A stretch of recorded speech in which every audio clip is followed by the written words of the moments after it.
A very good morning, everyone. Welcome to StudyIQ English, your favorite UPSC platform in India.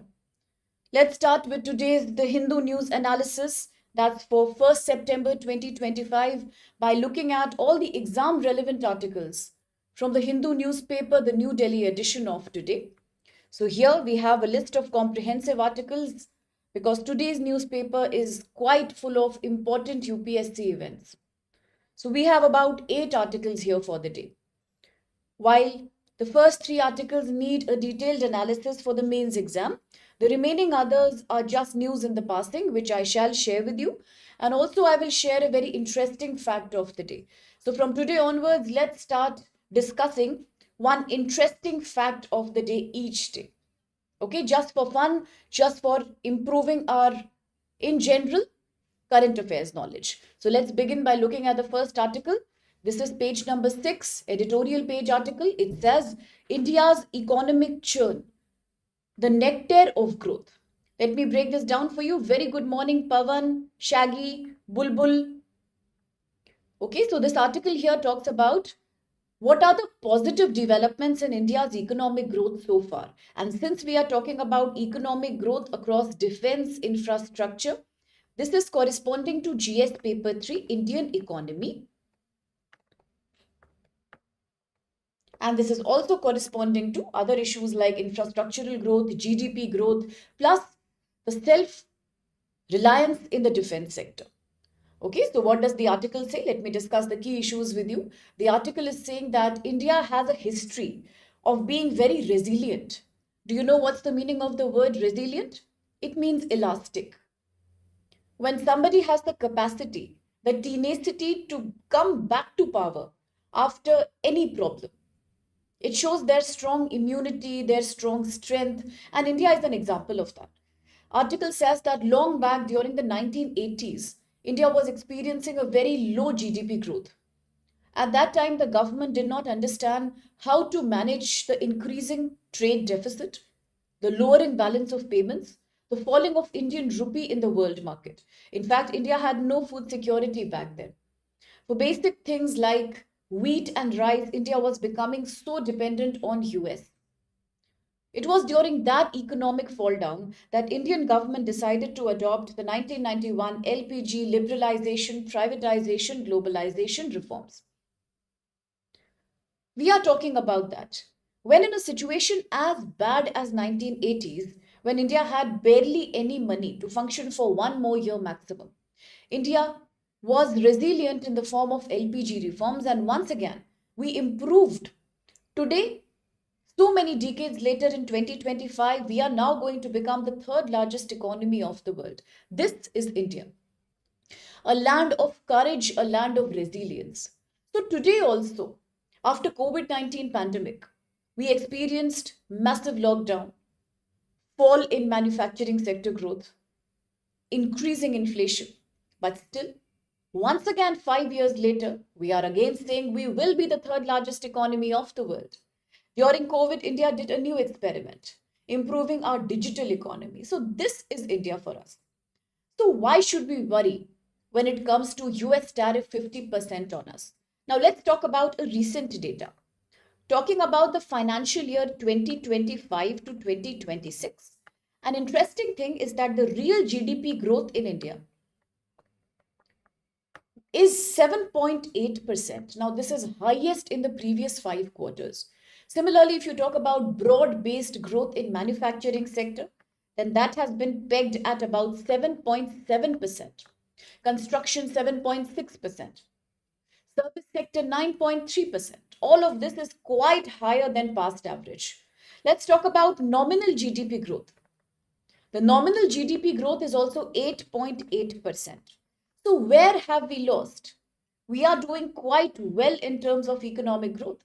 India is not only already the fourth largest economy in the world, but also the fastest growing economy. We contribute to 15% of incremental global growth across global economy. And if we were just to see the level of multidimensional poverty, then as per the recent report by Niti Aayog, India has reduced 24.82 crore people India has brought them out successfully from poverty. Between 2014 to 2024, in just 10 years, around 24.82 crore people have escaped multidimensional poverty. This is India.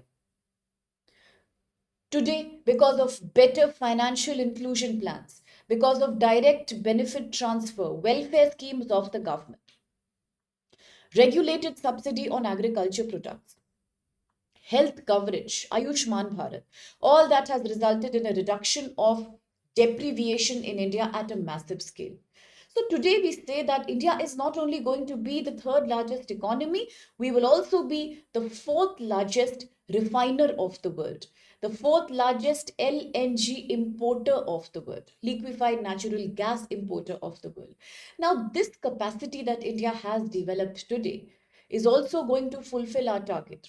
We are planning to refine our capacity to 400 million tons barrel by 2030. Plus, there is another sector, renewable energy and semiconductor. We are also becoming self reliant in that. So, where is India losing? That's what the article is asking. Talking about renewable energy, we are already quite strong on our ethanol blending plan. We know that very soon ethanol will exceed the 50% mixing in petrol, and that shall also be pushed to 20% mixing into petrols. Once again, a major push towards clean green energy.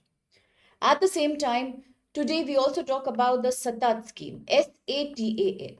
You can call it the SATAT scheme, you can call it the SATAT scheme. This scheme talks about improving India's capacity in compressed biogas plants.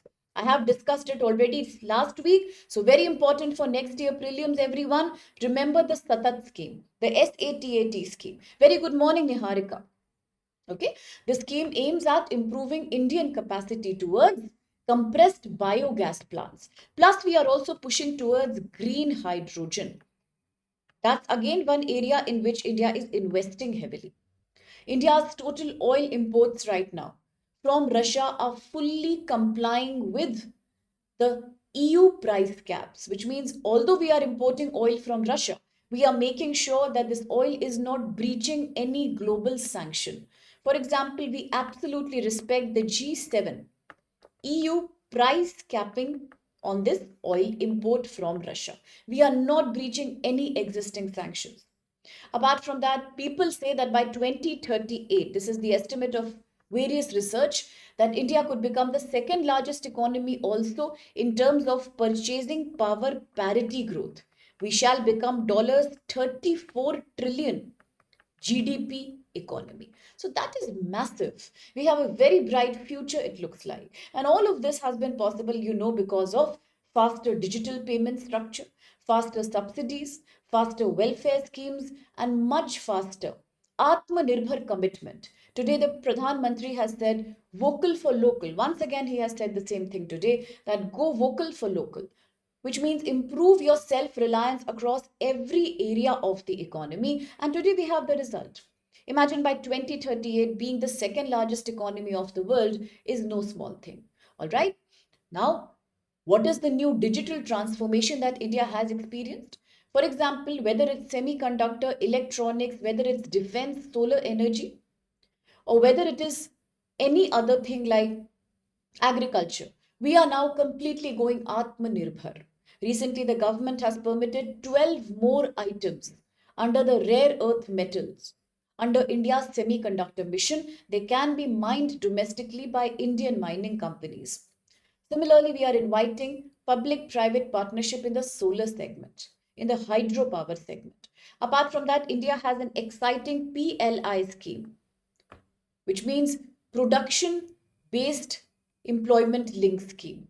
Now, under the PLI scheme, plus the Gati Shakti scheme, that is about logistic reform in India, four new semiconductor projects have also been approved with Japanese help.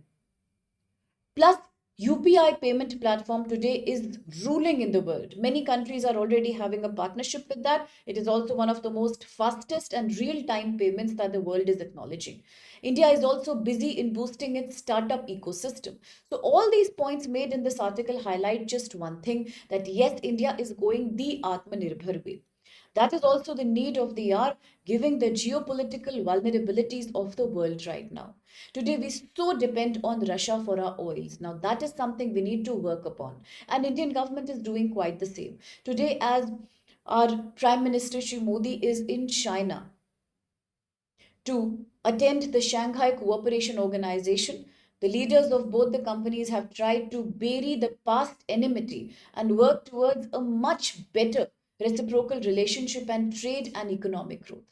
So, all this highlights that yes, of course, deserted by the US, a key partner, a key export market, India is now genuinely expanding its trade diversification agenda. So there is nothing much for us to worry about. And the economy has once again proven that yes, India is very resilient. Every time a problem comes, whether it was the 1980s economic recession, whether it was the COVID lockdown, or whether today it's the US imposed 50% tariff, India has stood tall and India will do everything to stand tall. Now, this was GS paper 3 followed by a quick prelims question. Now, if any student has any doubts regarding the Satat scheme or what kind of sanctions are we following, the G7 EU sanctions when it comes to importing oil from Russia, or if somebody needs a better clarity on purchasing power parity, or for that matter, the production linked incentive scheme. So kindly do let me know so that I can bring out a video and explain all these concepts to you in detail, because these are important for the mains exam. Let's have a look at the practice question. It says, with reference to recent developments in India's economy and energy sector, consider some statements. One, India's real GDP growth in quarter one of financial year 25-26 was 7.8%. And we had a broad growth in manufacturing, constructing, and service segment. Second, India has reduced its exploration no-go areas by 50% since 2021, promoting investment in new energy projects. And three, ethanol blending in India's fuel has increased from 1.5% in 2015 to 20% today, saving significant foreign exchange and benefiting our farmers. Which of these statements do you think is or are correct? You can try to answer the question. It's going to help you in revising. Now, I have also posted the answer in the last slide for your reference. Any doubts, any clarifications, kindly do let me know.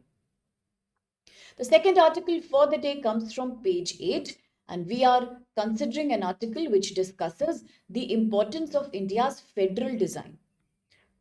This looks like more of a debate and a controversy that relates quite well with your GS paper 2. Topic is polity and governance. Okay, that's excellent, Kalyan. That's excellent, Pavan. Thanks for answering. Now we are talking about polity and governance here. What's the key issue in consideration? Key issue in consideration is Indian federalism, India's federal structure. We all know that India as a polity, India as a political setup is a quasi-federal structure, where unlike the America, and like many other federalisms, we believe in a federalism with a unitary bias. For example, Article 1 of the Indian Constitution clearly says India, that is Bharat, shall be a union of states. While the states are destructible, the union is indestructible, which means that there is a center government who is absolutely the sovereign power of India. There is nothing the Constitution allows to breach that sovereignty, to harm that sovereignty. We have to respect India's territorial security. That's why union is strong. And the union then also administers about 28 states and union territories. Now, agreed that these states also have a very valid position in India's federalism, because federalism means the division of power into two, three different parts, decentralization. So, yes, the states have autonomy, they have some power, but all this is regulated within the constitution under the seventh schedule, which distributes the legislative power between the union government, state government, and then there is a concurrent list which talks about sharing the power between union and states. There are various entries, and both center and the state governments can legislate among their given jurisdictions.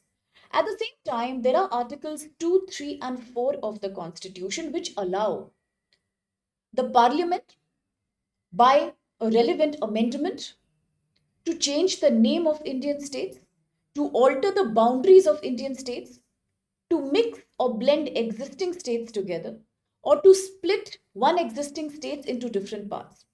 All this can be done because while the states are destructible, we can do boundary, name, and territorial redistribution of the states. That's allowed in India. It has been happening since 1956 itself, the States Reorganization Act. It happened until 2014 when Telangana became the last newly created state in India, separated from Andhra Pradesh. So, states being reorganized is nothing new. But the central government's authority cannot be challenged. That's Indian quasi federal structure. This article is asking that in 2019, under the Jammu Kashmir Reorganization Act 2019, the state of Jammu Kashmir was split between union territories, Kashmir and Ladakh. Today, so many years have passed, close to 6 years have already passed, but the central government is not ready to acknowledge or to restore statehood back to the people of Jammu Kashmir. Is this valid? So, therefore, under this article, the question we are asking is that the Honorable Supreme Court of India has today raised a question to the Union government. And in this question, the Supreme Court has clearly asked that I want a response from the central government against various petitions being made by people and groups who are saying that why should Jammu Kashmir's union territory status continue now? Today, high time has come, it should be restored back to its statehood because the government has no power of permanently abolishing a state. Neither does the government has a power to completely not restore a state's statehood identity back to it. So therefore, this, according to many critics, is a violation of the basic structure of the Indian Constitution. It is absolutely undermining federalism of India and it is an abuse of citizens' rights. That's the article. Now, Supreme Court is presently hearing a very important case that's known as Zahoor, Zahoor Ahmed Bhatt versus the Union Territory of Jammu and Kashmir case. Under this case, the plea or the petitioner has argued that why should statehood not be restored after 6 years? Because it's violating the federal principle of India. Initially, in 2019, when the state was reorganized, it was promised that once normalcy is achieved in the state, when the activities regarding terrorism and subversion are taken care of, the state will get its statehood back. But today, 6 years later, the government has not taken any action in that direction. Recently, in 2024, Legislative Assembly elections were held in Jammu Kashmir. So, even after the Legislative Assembly elections, there is no promise of any statehood restoration being announced. So, this brings into question the process of creating states in India. That is part 1 of the Constitution. Articles in relevance are Articles 1, 2, 3, 4. What are these articles saying and what is the process of state formation in India? Now, clearly, the government of India can create new states by admitting new territories into our union. Something that had happened long back in 1947 when Jammu Kashmir signed the instrument of accession to India. That's when it became a part of Indian territory. Okay. Second, the government can also establish new states like Goa was established long back. In 1987, it became full-fledged state. Then came Sikkim. Similarly, the parliament can also form or reorganize states by changing the boundaries of states, by changing the territory of states, by changing the name of the states, merging existing states, increase or decrease the area of a state, segregate the territory of an existing state. All that is allowed under Article 3 of the Constitution. But The petitioner under the Zahur Ahmed Bhatt case is saying that the government, though, can do all these things under Article 2, 3, and 4. But who has given the parliament to completely abolish a state? Nobody has a right to abolish a state or arbitrarily make it into a union territory, like in 2019 Jammu Kashmir was done. It was reduced to a UT status, thereby limiting and curtailing its power to legislate laws for its own welfare under 7th scheduled state list. Once it becomes a union territory, it comes under control of the lieutenant governor, who is the representative of the president, which means directly responsible to the central government. The state autonomy comes under question here. So, India, as per our constitution, Article 1, is a union of states. The word India means it talks about the unitary nature of India. India, that is Bharat. Bharat here becomes the cultural identity of Indian people.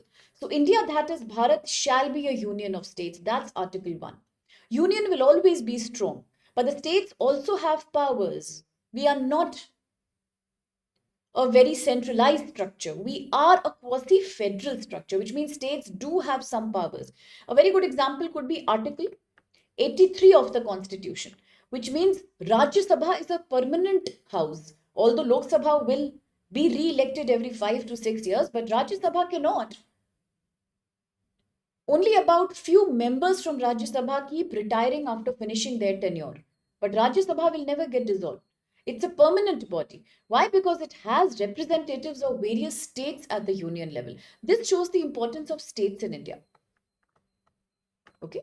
So today, if the government is not restoring the statehood, it's making arbitrarily a state by abrogating Articles 370 of the Constitution plus Articles 35A of the Constitution, under which Jammu Kashmir state was dissolved to become a UT in 2019.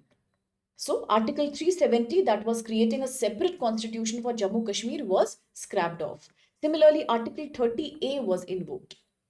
So today the petitioners are saying that this is not a valid process, and in October 2024, if we had conducted elections to the assembly, it was high time that statehood should have been restored. At the same time, the central government argues that recently when the Pahalgam attack happened, it was again a proof of how unstable the entire region is. It was a proof that how Pakistan sponsored non-state actors including terrorist wings, extremists. These people continue to inhabit the area and create lots and lots of insurgency. So taking a decision on restoring statehood, losing control over Jammu Kashmir is not something the center is comfortable with, perhaps. The critics are also saying that today, if the government is not giving power back to the state by giving its statehood back to it, perhaps it is like the government is simply trying to exercise more control over it through the lieutenant governor. But when the lieutenant governor is the powerful person, then what's the point of having an assembly? Because then the assembly cannot take any independent decision as such. So therefore, the government is worried that restoring back the statehood will make the lieutenant governor's position weak. It will be a loss of union territories control from the government's hand. And that's something we are considering now. Absolutely. Absolutely. Here, the Kuldeep Nair versus Union of India case also comes in the picture. Very well said, Pavan. Very good. Okay. Now, if any student needs a better explanation of Article 370, Article 35A, any articles from Article 1 to 5 of the Constitution, please let me know so that I can make a separate discussion on this. Now, the question: with reference to the Constitution and legal provisions regarding Jammu and Kashmir, consider these three statements. 1. Article 3 of the Indian Constitution empowers the Indian Parliament to create a new state by separating territory from an existing one, altering the boundaries or changing the names of state. Easy one. 2. The union government can convert any state into a UT without restoring back its statehood later, if it impacts the federal structure of India. That's controversial. 3. Supreme Court of India has directed the union government to restore statehood to Jammu and Kashmir and hold legislative assembly elections. Which of these do you think is or are valid? You can post and share your answers, solve it for your self practice, and then tally it with the last slide on this presentation. Next article is page number 9. This is quite an interesting article, but quite a relevant one also. This corresponds with your GS paper 3 because we are talking about cyber security here. We are living in a world that is highly digitized. Now, India has millions of smartphone users today. We know that. We also know that UPI payment as a real time online payment has become very common among various segments of Indian population. But at the same time, there is a problem also.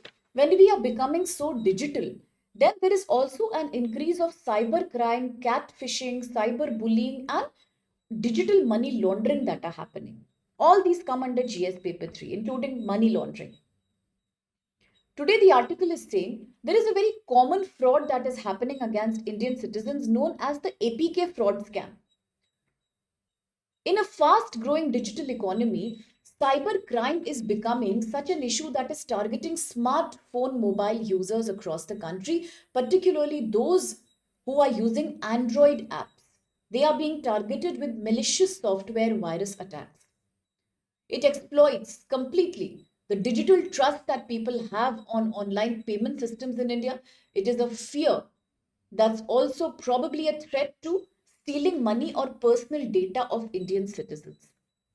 Yeah, it's very trending, Shaggy, absolutely. So let's see what this article say and let's understand a little bit about what is this APK fraud in the news. Now, APK stands for Android Packaging Kit, Android Package Kit. These are certain files that look like .exe files on Windows. They are able to install applications on phones. But fraudsters and scammers, money launderers, are today using these apps to create exact copy of government portals like banks, SBI, Central Bank, commercial banks, creating exact copies of schemes like PM Kisan Yojana, Mahila Samman Nidhi, utility services. They are able to create such an exact copy of these valid portals and applications that even the smartest of the people, those who have digital experience, are unable to make the difference between a fraud, a fake app, and the real one. It's becoming extremely common now. And users unconsciously install these apps on their mobile phones, which allows these apps to have an access to the contacts of the user, SMS of the user, notifications that the user gets, unaware that this application that I have installed is malicious in nature.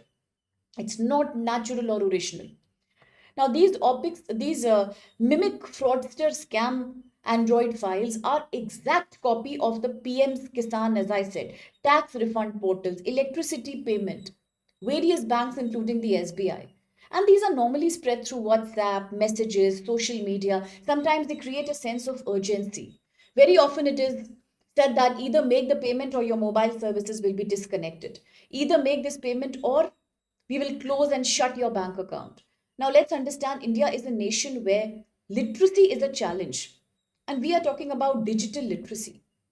There are so many senior citizens, adolescents, and otherwise also young working population who, although are tech savvy enough to use smartphones, do online payments and use online portals, but they do not have the expertise to identify between original and fake applications. It's a very difficult process.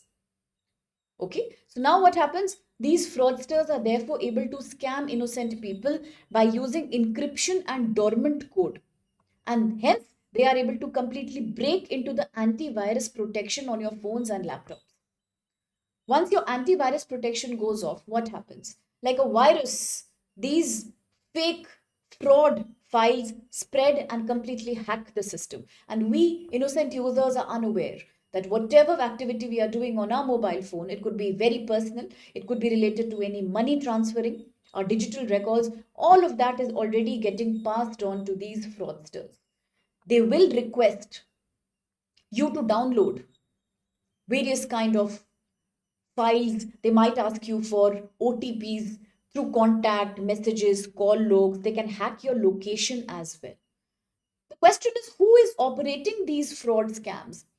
Unfortunately, we cannot blame a third party here because it is 60 to 70% created within India itself There are places like Delhi, National Capital Region, Meerut, Uttar Pradesh, Jharkhand. These places are very, very common when it comes to people who are making such fraud apps. 30 to 40% of these applications are originating internationally. US, UK, but mainly China. They are distributed through dark web. They are distributed through Telegram channels. Sometimes they are also reused once again to cheat people by just doing some minor changes in them, because for people it's very difficult to identify that this portal is fake, or this message is a misleading one, or that I should not download my OTP. And I think the largest targeted segment is becoming the senior citizen segment, because although we have provided the facilities of online banking, pension transfer, digital online benefit transfer, everything is happening online. And a lot of senior citizens are also taking up now to online payments like UPI. But sad thing is that they don't know that they are very susceptible to these frauds. Only 10 of the APK fraud files account for hundreds of scams. These fraudsters are using a very smart strategy called reuse strategy. They don't even have to waste energy in making new app for cheating people. They keep modifying the existing ones and go on cheating. Absolutely well said, order. This online arrest is also a major problem. Recently, the news came that there were so many people who kept sitting in their house because they thought they have been house arrested. Imagine how heartbreaking that is. What a breach of internal security. That they felt that actually the police or the CBI has contacted them and they have done something wrong, and they were just absolutely scared. Then there is cyberbullying, that's another thing. Shooting innocent young adolescents with pornographic files. At the same time, there are such platforms which ask money from you. They promise you to deliver a product. You can also track that product until the last day of delivery, and then it disappears. So you see, it is not only a waste of money, the trust people have in the digital services, but also it's a matter of your data security. Okay. So hence, it is becoming a massive problem today. Not only is money disappearing from banks, but OTPs are getting intercepted. It is a danger because these hackers can take all the money out of your fixed deposits and saving accounts. Data like private messages are also being hacked, and then people can be harassed on the basis of that. The scale of problem is very high. Talking about the data, according to National Cybercrime Reporting Portal, 12,47,393 cases of such cybercrime have happened in just last 6 months from today, before today. Parliament says 900% jump has increased in cyber crimes between 4 years 2021 to 25. Telangana Cyber Security Bureau has identified more than 2,000 cases just between January and July 25, which has led to a loss of rupees 779.6 crores. This is the money of the taxpayer. And daily loss from small to medium scam is also 10 to 15 lakh. Businesses are losing about 30 to 40 lakh. So you see, it's becoming a major problem. And exactly these people are not being caught. These fraudsters are very difficult to be tracked. Plus, in India, we have to agree that we have a very, very poor complaint system, security system for citizens when it comes to cyberbullying and catfishing and attacks like these. Not only do we need a special wing, a special unit at the police centers, but that wing should be active as well. It should in real time track these complaints, and some transparency has to exist in persecution of such fraudsters. That's something the article is asking. Okay. Now, the question that follows is with reference to the APK fraud. Consider some statements. One is that APK files are Android installations which can be exploited by fraudsters to copy, mimic the official government and bank apps. Absolutely correct. Most APK frauds in India originate from international sources such as UK, US, and majorly China, and they have zero contribution from local developers. 3. Victims are often targeted using leaked data containing personal and professional information. So which of these do you think is or are valid? Okay? Yeah, absolutely correct answer, Shaggy. That's well done. Now, the next article is page number 1. This is a front page article. And this article says that how Honorable Prime Minister of India, Shri Modi, is already in China. He has reached China to attend the very awaited Shanghai Cooperation Organization Summit. And a statement issued by the Ministry of External Affairs has said that India is ready for a reasonable and a mutually acceptable solution on the dispute across line of control LAC. Both countries have agreed that, led by the US, the world is experiencing economic imperialism and colonialism. This is unjustified. It is breaking various protocols of the World Trade Organization. Hence, both countries are standing together to promote their bilateral trade. Also, both the countries agree that terrorism is on the rise. Now, we all know the recent situation in Indonesia. We are aware of the Myanmar junta's political conflict every day. Then we again saw a fight between Thailand, Cambodia, and these nations. So, South Asia is also experiencing instability, and both the countries are saying that we will work together to promote a more fair and a safer South Asia. That's the commitment, and as both of them meet in the Xinjiang region of China for the SCO summit, let's see what is the relevance of the summit. Absolutely well, that's a correct answer, Pavan. Good morning, Rishi. Okay, now both leaders, the Indian leader and Chinese leader Xi Jinping, has said that we are trying to maintain some normalcy in the LAC, the actual line of control. They also say that after the Galwan Valley clash, China was busy making infrastructure across the line of control. Today, China has agreed to a rethinking of that. China may take that project back. China may reconsider, mutually respecting India's claim on the LAC area also. Now, they are both saying that the border and the boundary dispute has to be sorted out in a very, very mutually acceptable way. The world cannot afford another war. And efforts are also in place to increase more migration travel between both the countries, which was shut long back. Post COVID and post the Galwan Valley terror attack, there was barely any movement of people across each other's boundaries. But today, the countries are issuing direct visas to the Indian and the Chinese nationals. They are making visa applications easier and faster to process. Plus, tourism will once again be reconsidered. Then, both the countries are again very, very committed to resume the Kailash Mansarovar Yatra. Now, after so many years, recently the Yatra has happened. And this also means both the countries will agree now to open two very important passes to promote the Kailash Mansarovar Yatra. One was in the news last week. That was the Lipu Lake Pass in Uttarakhand. That's a tri-junction pass between Nepal, China, and India, situated in Indian state of Uttarakhand. This is called the Lipu Lake Pass. This is right now under talks. Similarly, both countries are also talking about restoring the trade through the Shipkila Pass. Remember, we were discussing Shipkila Pass, situated in Himachal, a very important path for river Satluj. Then, again, we are talking about reconsidering the Nathula Pass. Nathula Pass, located in Sikkim, once again, quite an important corridor of trade and migration of people.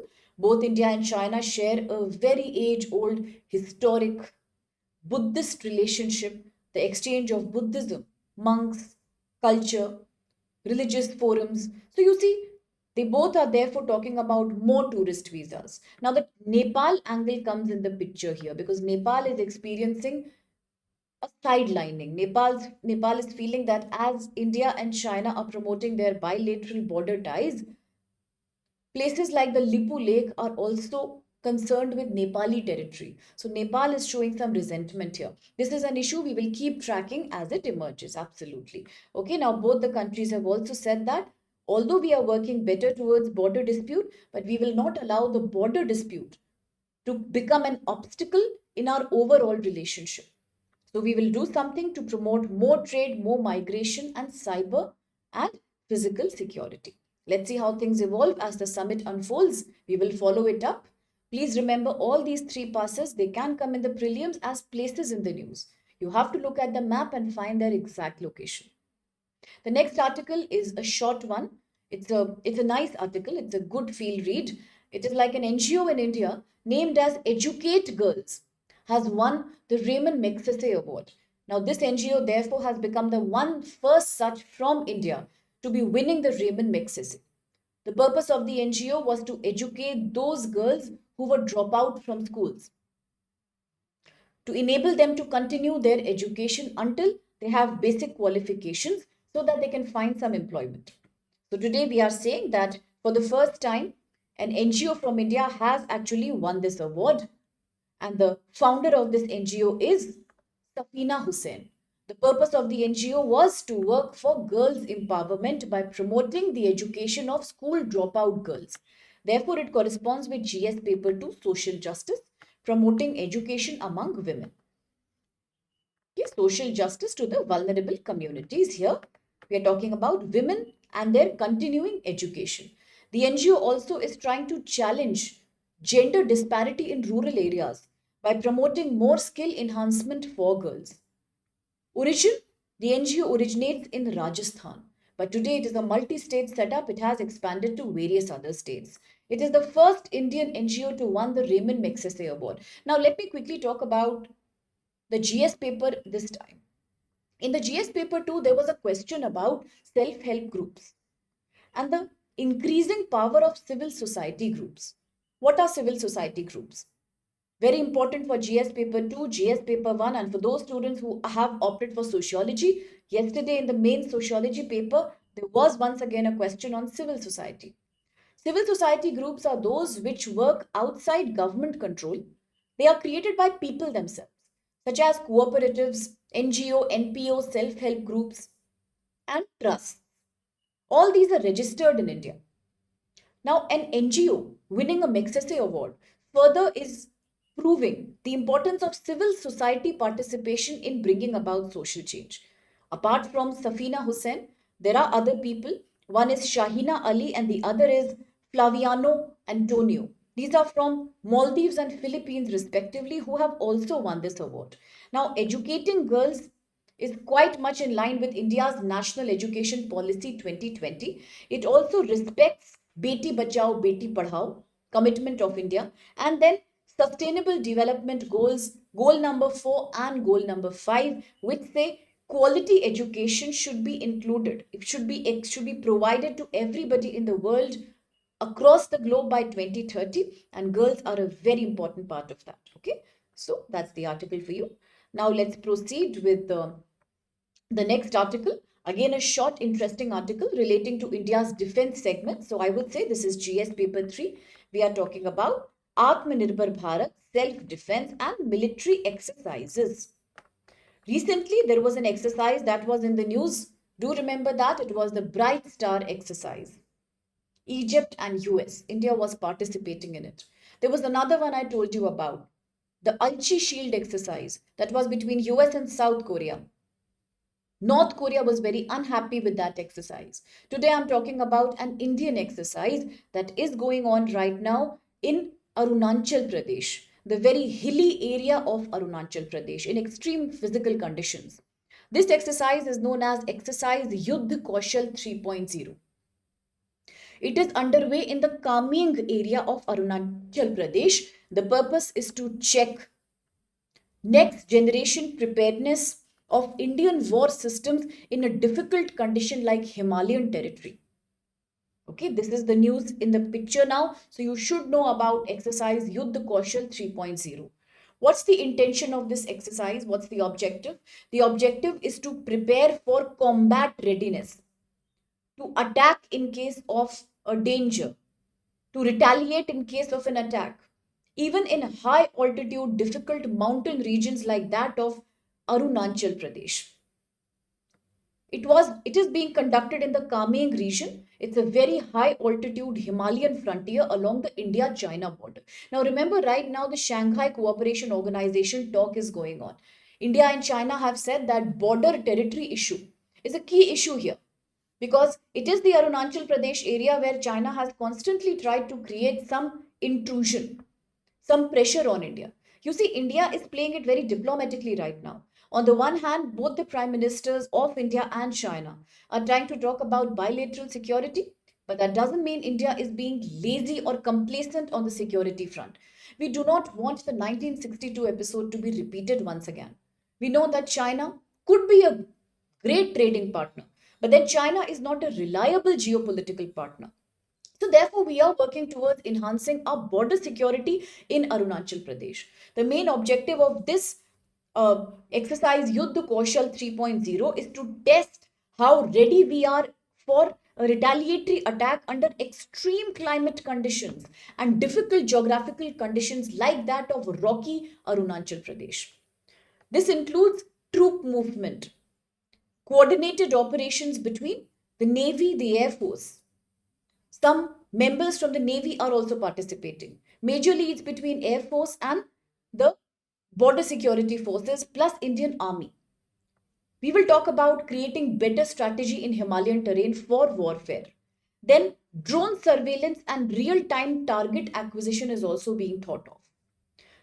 We are talking about reusing precision operations, how to target through drones and how to intercept missile by using advanced drone. That is also an important agenda here. Now, the most remarkable part of this ongoing exercise is the introduction of a very new technology called as Ashni platoons. It's known as Ashni platoons. For the first time, they are making a debut here. They will be introduced for the first time. The purpose is to create much better coordination between land, air, naval, cyber by including all of these in a centralized technologically driven operation. Okay, because today the warfare nature has changed across the world. High precision drones, multi combat missiles are the need of the hour, and India already is quite empowered here. It's among the very few countries of the world who have created the MIRV technology. This exercise, therefore, is once again a test of how prepared we are to fight in a difficult condition territory. And now there is a quick question here. With reference to Indian Army's exercise Yuddha Kaushal 3.0, some statements are here. One is that the exercise was conducted in the high altitude Kameng region of Arunachal Pradesh to test combat readiness under extreme harsh Himalayan conditions. Two, the Ashni platoons, which integrate advanced technology with traditional, conventional, old style combat skills, have made their debut here. They are coming for the first time in this exercise. Three, exercise Yuddha Kaushal 3 has been focusing exclusively on traditional infantry operations, that's by land, without involving drone or without using multi-domain warfare tactics. Easy question. You could pick up the valid code from here if you are prepared to answer the question. Now, the last article for the day is once again referring to climate change and global warming, particularly with reference to our oceans, our marine biodiversity. So, this is about climate change. Yes, it is absolutely about global warming. It is also related to disaster management in the oceans. So, this is GS paper 3. Absolutely well said. But I will not announce the answer because everyone has a slightly different take on the answer. Just reconsider statement 3. That's a hint I can give you. The answer is here on the last slide. That's wonderful that you're participating. Very good. Pavan, Shaggy, Pradmesh. Very good. Yeah, it is a confusing option. Okay, so the last article now is, as I said, GS paper 3, disaster management in the oceans, climate change. Oh, sorry. Once again, before we enter the last article, now that I'm talking about it, I will show you that article. Then we will come back to this article here. It's a very short read, but before that, let me show you the article I was talking about. Okay. So if I say GS paper 3, climate change disaster management, the article is how the data has shown that sea level is increasing once again at a very fast pace. From 1921 to today, unprecedented rise in the level of our oceans. Why? Because of global warming, the glaciers and the ice caps are melting down. That has led to the ocean level increasing. And with the increasing ocean level, what is happening? There are sensitive islands like Lakshadweep, Maldives, and the Chagos Island. the Chagos archipelago. I have put a photo of that here. All these are being threatened because now, very soon, they could be submerged underwater. Already, islands like Hawaiian Islands, Seychelles, some parts of the Madagascar, they are fearing submergence in the ocean. If you remember, just last month I was discussing with you that International Court of Justice, the jurisdiction part of the United Nations, headquartered in the Netherlands, have for the first time said that every country across the world, whether it's US, UK, EU countries, India, Russia, China, everybody has to follow their nationally determined contributions and participate actively in climate mitigation, because the people who genuinely suffer are the island inhabitants. Because with the rise in ocean level, the islands are soon going to disappear. Now, the record that has been created has done a very unique investigation of decrease in sea level. This technology that has been used is known as coral micro atoll and natural sea level recording. What is it called? Coral micro atoll. Coral micro atolls, or coral shapes and coral pieces, coral colonies, are being used to test whether ocean level has decreased or not. How is that happening? Now, these corals are disc shaped or vertical shaped kind of structures who grow in the upward direction. But what is happening if the ocean level is very low, if there is a low tide, if there is a reduction in the ocean water, then what happens? These cannot grow properly. Their growth gets stunted. But today, what is happening? The enhancement in their growth. Suddenly, the fact that these coral atolls are growing too tall, it shows that the ocean level is only increasing very fast. For example, in 1959, it was about 1.84 millimeter increase per year in the ocean level. In 2019, it is 4.87 millimeters per year. Can you imagine how much that is? What is happening? After doing some X-ray imaging and testing of these atoll, their surfaces, we have realized that yes, definitely the ocean level has increased beyond expectation. The chemical that's used to do this testing is known as uranium thorium dating. Just like we study the age of fossils by doing carbon dating, here when we measure the rising ocean level by using coral microatolls, we are using uranium thorium testing. Both are nuclear materials. Okay, but it has proven that yes, the sea level is on the rise. Now, implication is that we were expecting that sea level rise will not suddenly jump to this high after 2020, but in 2019 it is already 4.87 millimeters per year. The regions that shall face a threat of complete submergence in water shall be Lakshadweep, Maldives, and the Chagos archipelago. I have put a photo of that. It's quite near the Madagascar. That's near the African subcontinent. Okay, here it is. If these submerge, we are facing extinction of massive biodiversity, both flora and fauna. It will lead to a complete change of marine ecosystem, island ecosystems, a loss of cultural heritage of all the islanders who are living here. So yes, the world is under threat, and that's what the article has told you. Now, the last article for the day, quickly let me discuss with you in 2 minutes. It's a quick read. And then I want to talk about a very interesting fact of the day. Every day I have decided to give you a fact of the day. It's important for UPSC, but it doesn't need any detailed investigation. You should just know about it. Before I reach there, quickly let's do this article. Nagaland Assembly is going to discuss the influence of devil worship among people. You will really enjoy this article. This is GS paper 2. Social justice. Very good morning, Anil. This is social justice GS paper 2. It's also quite an important social issue GS paper 1. Now, this is a unique issue really. Hardly anybody talks about it. It is an issue of witch hunting, black magic, and satanic worship in India. Now, what do you mean by these things? You will not believe, but even our Indian constitution has some provisions that criminalize acts of black worship, acts of Satan, black magic, Satan worship, and witch hunting. Now, the issue started in the Nagaland Assembly.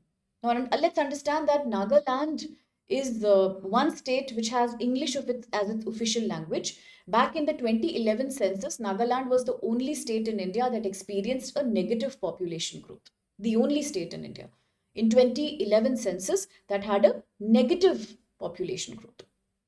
Okay. Today, a new issue has come up. Absolutely order, we can say Article 25. Under Article 25 of the Indian Constitution, every minority has the right to practice, propagate, and profess their unique culture, their unique language, and religion. Agreed, that is a right, fundamental right. At the same time, the constitution is also against things like black magic, witch hunting, and devil worship. This issue raked up in Nagaland suddenly, as the state having the largest Christian minority in it. Majority of people are from Christianity. But a new trend has emerged right now.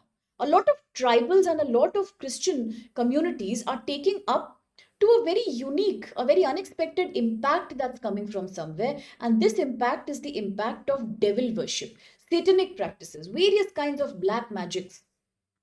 This is increasing in the youth of the state. This has become a matter of major concern for the 60-member Naga Assembly. They held a special session in where they have discussed about this issue, and they say that we are committed to protecting our youth from such bad influences. It is This issue is also highlighting the important role that state assemblies can play even when it comes to religion and culturally sensitive problems. Young people are being attracted towards Satan worship, devil worship. They are being given money to carry on black magic and some very strange subversive activities. But does the constitution provide any protection against this? Does the state government have a part to interfere? Yes, they have. Because talking about the seventh schedule of the Indian constitution, the power of legislation is shared between union, state, and concurrent list. Under the state list, there is entry 1 and 2. This is the state list, list 2, which says public order, police, and social welfare are state subjects. So, states have a right to interfere if the youth of the state are having this problem of bad influence.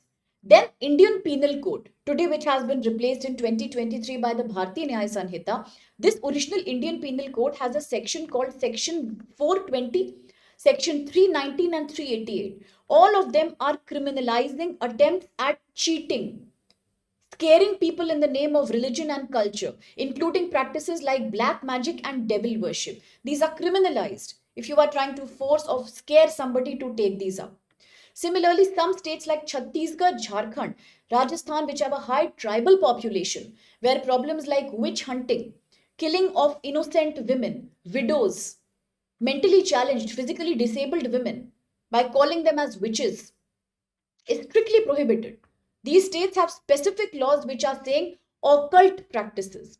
Occult practices again are strange, inexplicable practices which have some kind of a black magic element. These are again not allowed. And you cannot mistreat, kill, abuse somebody on the basis of these, especially women and children. Now, such activities are very predominant in areas like the sub Saharan African region, where often women and children become victim of this. But even in India, particularly in the villages and tribal communities, these are exceedingly common, leading to innocent women being targeted. So yes, the constitution has every right. And now talking about Article 25. Although Article 25 gives every community in India, religious, linguistic minorities also, the right to practice, propagate, and profess their religion and culture. At the same time, there is something called Article 25, Part 2,